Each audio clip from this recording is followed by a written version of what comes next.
বিশাল বড় এক বোমা আবার তারপর আনলিমিটেড শুকনা মরিচ। তো দেখা যাক ফুচকাটা খাওয়ার পর রিয়াকশনটা কি আসে। একজন ভাই চলে আসছে আজকে আমাদের মাঝে, উনি আইসা বলতেছে ভাই আপনি তো অনেক জালের চ্যালেঞ্জ তৈরি করেন, জালের ব্লগ তৈরি করেন, দেখা যাক আজকে আপনি আমাকে কি পরিমাণ জাল দিতে পারেন। দর্শক এই সবুজ ভাইকে যদি কেউ চ্যালেঞ্জ করে আর তাকে কি পরিমাণ জাল দেওয়া হবে বুঝতেই পারছেন। আমি কিন্তু রিয়াকশনটা দেখার জন্য প্রস্তুত, আপনি কি প্রস্তুত আছেন? তাহলে অবশ্যই কমেন্টে জানিয়ে দেন। আমি ওনার মুখ থেকে শুনতে চাই জাল হয়েছে কিনা। আপনি কি ভাই মরিচটা জাল হয় নাই?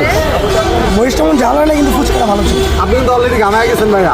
আমাইছি দেখে কি জাল ফুচকাটা কেমন লাগছে আপনার কাছে? ফুচকাটা ভালো ছিল। আর জালকে আপনি অনেক ভালো খেতে পারেন ভাই। বিশ্বাস করেন বিশাল আকারে এই বোমা মরিচটা দেওয়ার পর সে যদি বলে জাল হয় না, আর এটা কতটা কষ্ট ফিল হইতে পারে আমার কাছে ভাই, আমি আপনাদেরকে বলে বুঝাইতে পারবো না। এত বড় একটা বোমা মরিচ তাকে কেটে দিলাম আর পর্যাপ্ত পরিমাণের শুকনা মরিচ দিলাম, তাও নাকি তার জাল হয় না। আমি তাকে আর কিভাবে জাল দিতে পারি অবশ্যই আপনি তাকে কমেন্টে জানিয়ে দেন। আর ভাই এই ব্লগটা যদি আপনি আবারই করতে চান অবশ্যই চলে আসবেন, আপনি কিন্তু আমরা আরেকটি ব্লগ করতে চাই।